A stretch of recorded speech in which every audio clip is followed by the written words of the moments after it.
guys, si pare ko gumagawa ng upuan. Ay, dati kong payo, luma na. Yan po guys, ayun po yung lokal namin sa MCGI. Kasi pupunta si pare. Naku, ang gulo niya. Ang gulo ni pare.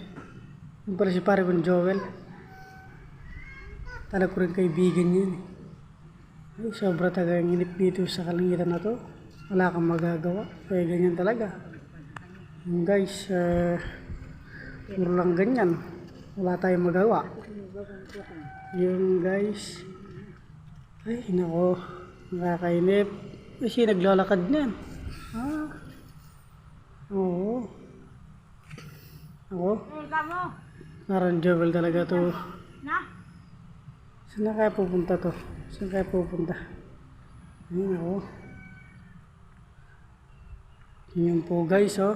No? Gumagawa ng upuan kaso wala pa. Saan na kaya pumupunta ron? Ang kulokoy na yun.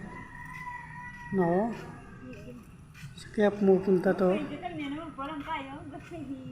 Saan kaya? Ay, sobrang inip ko no. Walang trabaho. Dito lang sa bakay. Ano?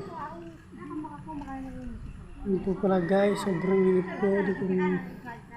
Wala akong maiisip ng paraan saan ako pupunta. Tapos guys, ay nako, ay kakainip, boring. Pero okay lang, masarap na mabuhay sa mundo eh. Kahit wala kang ginagawa, kumain, matulog.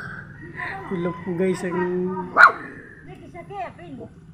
pero masarap mabuhay sa mundo. Pero ayan na pala si pare ko. Tignan mo, umakit na sinasabi. Parang ano to? Likot. Uy, huwag kang tatahol ng aso ka ha. Lilitsyon kita. Tahol ka ng aso ka, litsyon kita eh. O pare, ano ginagawa nito? Lilikot. Si pare ko talaga. Sige po guys, maraming po salamat. Next video. Maraming po salamat. Thank you. I love you.